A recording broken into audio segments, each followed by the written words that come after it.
नमस्कार, मैं हूं अखिलेश आनंद और रात के 10 बजने के साथ मैं फिर लेकर आ गया हूं आपका पसंदीदा शो घंटी बजाओ। इस शो में हम आपके हक की आवाज उठाते हैं और बात करते हैं उन मुद्दों पर जो आपकी जिंदगी पर असर डालते हैं। देश में दरअसल आज एक नया इतिहास रच दिया गया। देश को मिली है पहली आदिवासी राष्ट्रपति। ओडिशा की आदिवासी महिला द्रौपदी मुर्मू अब देश के सर्वोच्च संवैधानिक पद पर आसीन होंगी। खुद मुर्मू के महामहिम बनने तक की कहानी काफी संघर्ष भरी रही है और आज देश के सबसे ऊंचे पद पर बैठने के बाद जाहिर है आदिवासी समुदाय में भी नई उम्मीद जगी है। तो जहां एक तरफ मुर्मू की जीत के जश्न की तस्वीरें आपने देखी, वहीं दूसरी तरफ देश के गांव कस्बों से ऐसे आदिवासियों की तस्वीरें भी सामने आई जो आज भी संघर्षरत हैं। वंचित तबके के संघर्ष पर देखिए घंटी बजाओ की यह पड़ताल। क्या द्रौपदी मुर्मू का ये सशक्तिकरण इस समाज को भी सशक्त बनाएगा? क्या बदल जाएगी अब देश के हर आदिवासी की भी तकदीर? आज जो इतिहास रचा गया उसका क्या होगा आने वाले दिनों में हमारे समाज और देश पर असर? देखिए घंटी बजाओ की ये बड़ी पड़ताल।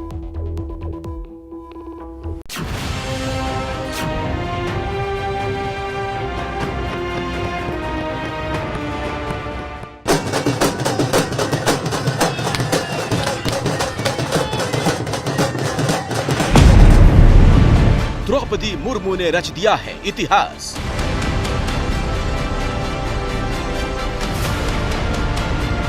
राष्ट्रपति बन एक आदिवासी महिला ने बढ़ा दिया है देश का सम्मान।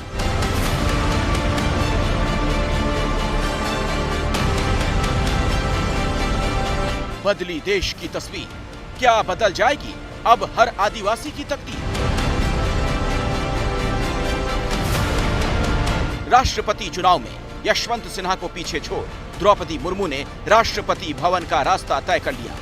अब महामहिम द्रौपदी मुर्मू बढ़ाएंगी रायसेना हिल्स पर राष्ट्रपति भवन की शान। देश के लिए ये एक नया इतिहास तो है ही, लेकिन क्या इसके बाद बदल जाएगी एक अरसे से संघर्ष कर रहे देश के हर आदिवासी की भी जिंदगी?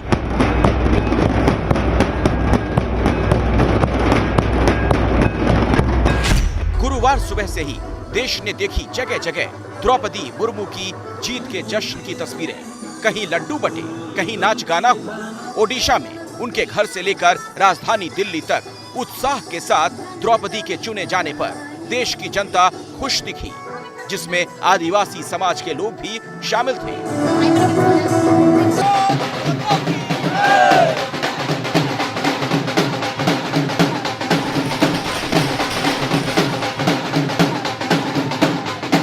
लेकिन इन तस्वीरों के बीच कुछ और भी तस्वीरें देश के सामने आ रही हैं।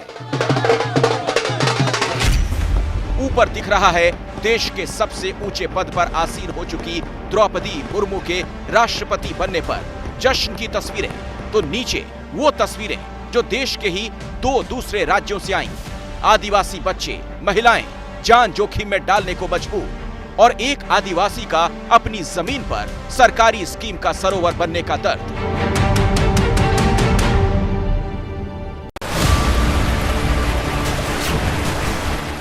सिर पर मटका लिए, एक हाथ से साड़ी और सलवार संभालती ये आदिवासी महिलाएं एक एक कर जो छोटी सी दूरी पेड़ के पतले तनों पर सधे कदमों से पार करने की मशक्कत में दिख रही हैं, उसके नीचे धारा प्रवाह पानी बह रहा है। यानी छोटी सी चूक और मौत को न्योता, लेकिन करे भी तो क्या?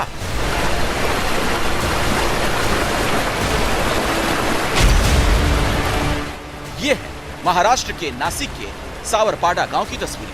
गर्मियों में यहां तास नदी में पानी नहीं रहता, लेकिन बरसात के मौसम में पानी का बहाव आप देख ही रहे हैं। तेज प्रवाह की आवाज ही इतनी खतरनाक है, उसे पार करने वाली इन आदिवासी महिलाओं और पुरुषों के दिल पे क्या गुजरती होगी, लेकिन मजबूरी बड़ी है।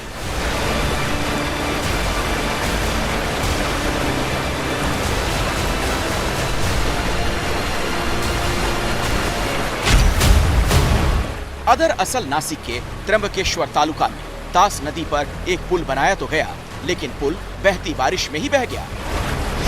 पुल ऊंचा बनाने की लोगों ने प्रशासन से मांग की थी, लेकिन बात सुनी नहीं गई और ये पुल बह चुका है। और अब इन लोगों को जान दांव पर लगाकर प्यास बुझानी पड़ रही है। अब एक एक मटका पानी भरने के लिए यहाँ मौत का खेल चल रहा है। नदी पार करने के लिए सावरपाड़ा आदिवासी इलाके की महिलाओं के लिए पुल का निर्माण किया गया था, लेकिन पुल की ऊंचाई बढ़ाने की स्थानीय लोगों की मांग को प्रशासन ने अनसुना कर दिया।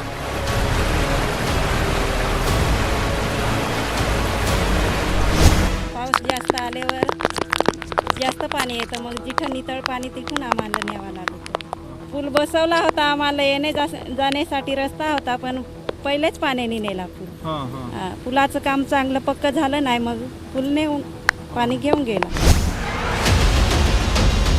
नतीजा, प्यास बुझाने के लिए पुल के इस पार से उस पार और फिर वापस उस पार से इस पार हर रोज यहाँ के आदिवासी मौत बनी नदी पर करतब दिखाने को मजबूर हैं।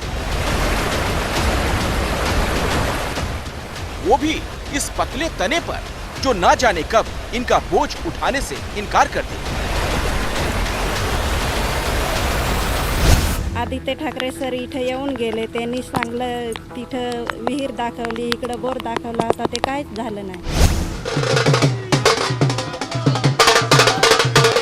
और ये विडंबना ही है कि जब ओडिशा की रहने वाली एक आदिवासी महिला ने देश के सबसे ऊंचे पद पर बैठकर नए रास्ते खोल दिए हैं, उसी वक्त 1500 किलोमीटर दूर मौजूद इस गांव के आदिवासी अपने लिए राह तलाश रहे हैं।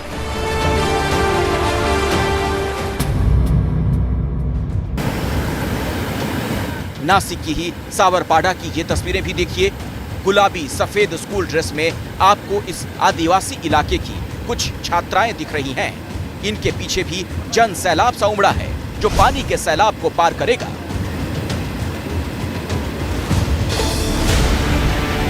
पीठ पर स्कूल बैग लिए और एक दूसरे का हाथ थामे इस खतरनाक बाढ़ के तेज बहाव पानी को स्कूल जाने के लिए पार कर रही ये छात्राएं, साथ में कुछ छोटे बच्चों समेत दूसरे लोग भी मदद के लिए आगे पीछे आकर हर दिन इसी तरह से ये मौत को धोखा देते हैं।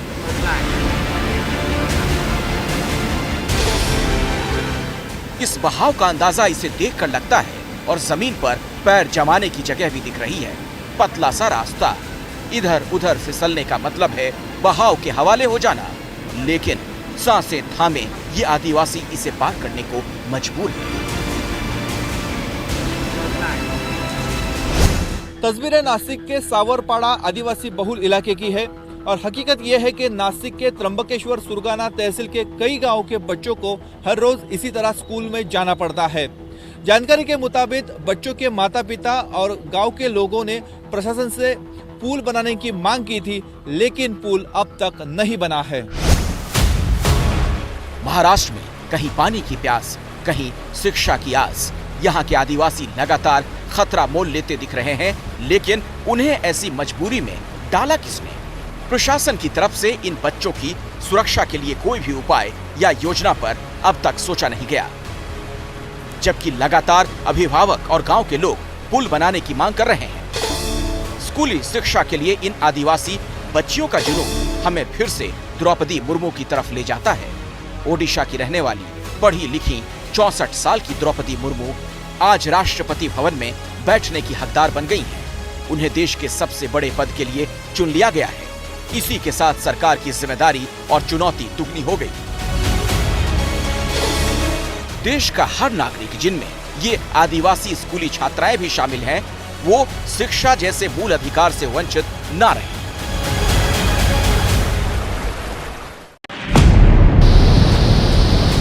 इस कहानी में बहता दरिया या सैलाब नहीं, लेकिन पानी यहां भी है। पानी पर जोखिम उठाने की नहीं, ये पानी को लेकर मध्य प्रदेश में सरकार के सितम की कहानी है। और ये है वो तालाब, या फिर कह सकते हैं ये था वो तालाब। एमपी के सिवनी में मौजूद अब इस पुराने तालाब के चारों ओर सरकारी काम शुरू हो गया है, क्योंकि अमृत सरोवर योजना के तहत ये जिले में बनाए जा रहे 104 अमृत सरोवरों में शामिल हो गया है, जबकि एक आदिवासी किसान का दावा है कि ये जमीन और तालाब उसके नाम पर है। यह तालाब माननीय श्री सीताराम पर्ते के नाम पे है। इसको जबरदस्ती पंचायत घोषित करना चाह रहे हैं लोग, और हम ऐसे पंचायत घोषित नहीं करना चाहते। इसलिए हमारी एक अपील है कि हमारी जमीन पूरा छोड़ दिया जाए। बस हमारी एक ख्वाहिश यही है। हम लोग 5-6 भाई होते हैं, मैं उनकी बहू हूँ, छोटी बहू। झाम सिंह के नाम पे आ रहा है जमीन, और इस तरफ थोड़ा सा नीचे तरफ है सीताराम के नाम। अभी रिकॉर्ड में तो ऐसा कुछ मेंशन नहीं है।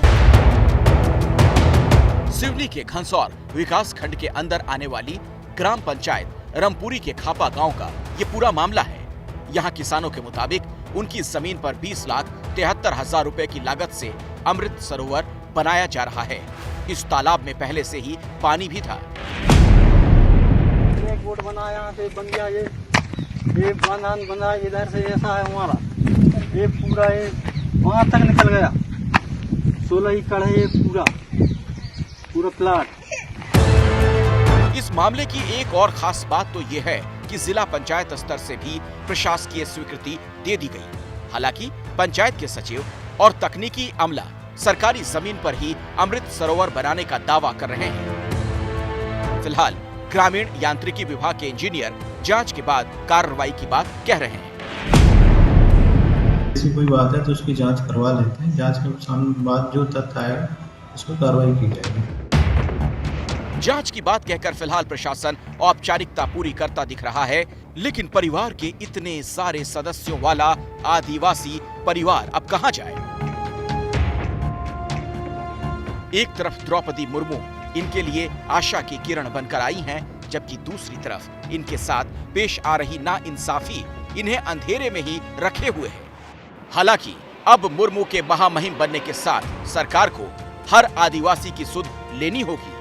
देश भर में आदिवासी समाज के नागरिकों के हाल पर नजर डालें तो पूरे देश में साक्षरता दर है 78%, तो अनुसूचित जनजाति यानी एसटी समुदाय की साक्षरता दर है 68%। इसी तरह अगर स्वास्थ्य सुविधाओं की बात करें तो आदिवासी इलाकों में मौजूद हेल्थ सब सेंटर्स यानी स्वास्थ्य उपकेंद्र 25% कम है। इसी तरह प्राइमरी हेल्थ सेंटर्स यानी प्राथमिक स्वास्थ्य केंद्रों में 29% कमी है, और आदिवासी इलाकों में मौजूद कम्युनिटी हेल्थ सेंटर्स यानी सामुदायिक स्वास्थ्य केंद्र 28% कम है। देश का एक परिवार जितनी औसत कमाई करता है, एक आदिवासी परिवार की औसत कमाई उससे 34% कम है। तालाब माननीय श्री सीताराम पर्ते के नाम पे है। इसको जबरदस्ती पंचायत घोषित करना चाह रहे हैं लोग, और हम ऐसे पंचायत घोषित नहीं करना चाहते। इसलिए हमारी एक अपील है कि हमारी जमीन पूरा छोड़ दिया जाए। बस हमारी एक ख्वाहिश यही है। हम लोग 5-6 भाई होते हैं, मैं उनकी बहू हूँ, छोटी बहू। जास्त आल्यावर जास्त पाणी येतं, मग जिथं नितळ पाणी तिथून आम्हाला न्यावं लागतं।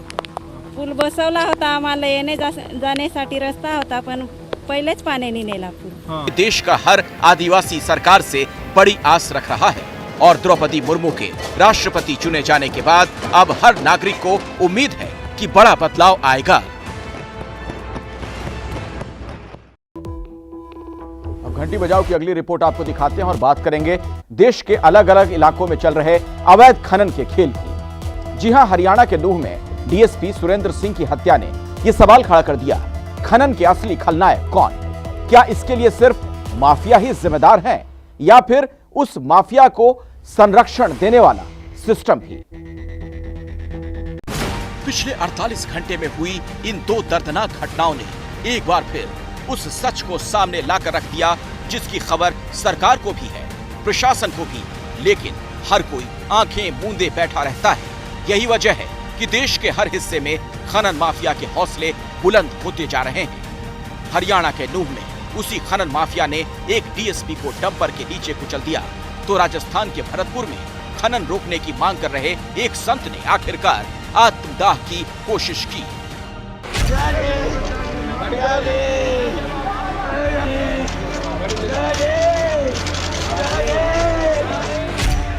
दिल दहला देने वाली ये तस्वीरें बाबा विजयदास की हैं।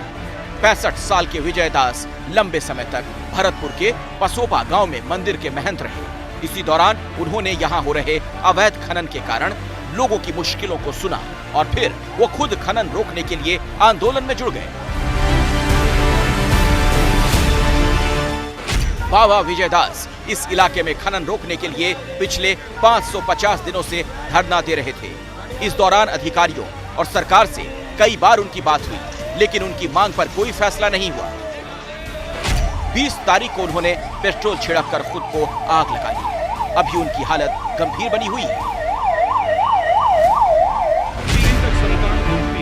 साधु विजय दास और उनके साथ धरना दे रहे बाकी संत समाज की मांग थी, इस इलाके में अरावली की पहाड़ियों के कनकाचल और आदि बद्री की 998 हेक्टेयर जमीन को वन क्षेत्र घोषित किया जाए और यहाँ खनन को पूरी तरह से बंद कराया जाए।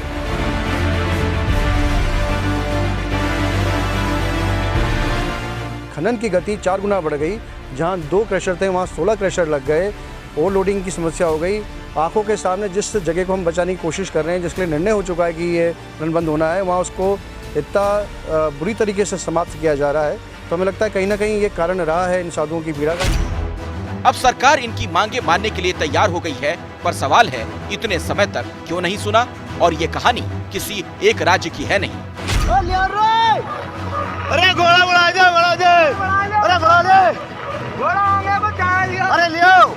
मध्य प्रदेश के जिन इलाकों में खनन पर पूरी तरह से रोक लगी हुई है, वहाँ भी खनन माफिया किस तरह बेरोक टोक अपना काम करता है, वो इन तस्वीरों में देखिए।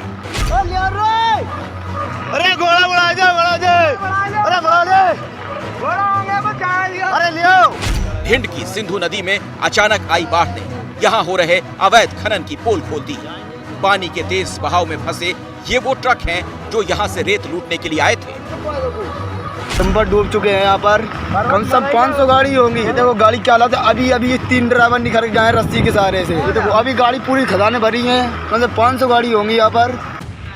बाढ़ की एक बड़ी वजह नदियों से होने वाले अवैध खनन को माना जाता है। संयोग देखिए, खनन करने वाले खुद ही उस बाढ़ में फंस गए। सोशल मीडिया पर यह वीडियो वायरल हुआ तो ये सवाल उठने लगा कि जब एनजीटी ने इस पूरे इलाके में खनन पर रोक लगा रखी है, तो फिर कैसे इतनी गाड़ियां नदी से रेत निकालने पहुंच गईं? क्या यहाँ के प्रशासन को इतनी बड़ी मात्रा में हो रहे खनन की कोई खबर नहीं थी, या फिर भ्रष्ट अफसरों और नेताओं की मिलीभगत से ही यहाँ रेत चोरी का खेल चल रहा था? क्योंकि अगर सरकार और प्रशासन चाह ले तो खनन माफिया को रोकना मुश्किल नहीं। बिहार के आरा की ये तस्वीरें देखिए। यहाँ की सोन नदी पर बरसों से बालू माफिया का राज है। अंधेरा होते ही हजारों की संख्या में नाव सोन नदी का सीना चीरते हुए रेत लूटने निकल पड़ती हैं। इसी को रोकने के लिए यहाँ प्रशासन ने इस बार एक नया रास्ता ढूंढा है। अब नदी की धार में बैरिकेडिंग की जा रही है, जिससे बालू माफियाओं की नावों की आवाजाही को रोका जा सके।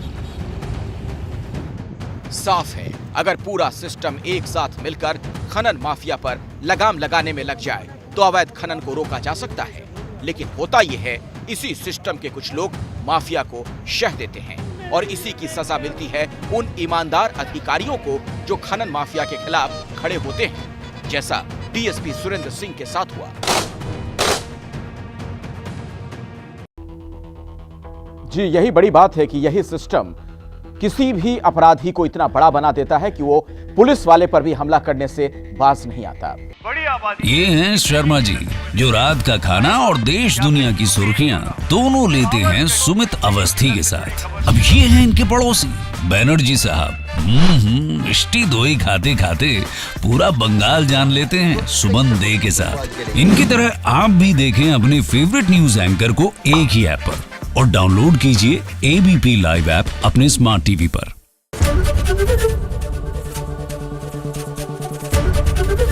एबीपी न्यूज आपको रखे आगे।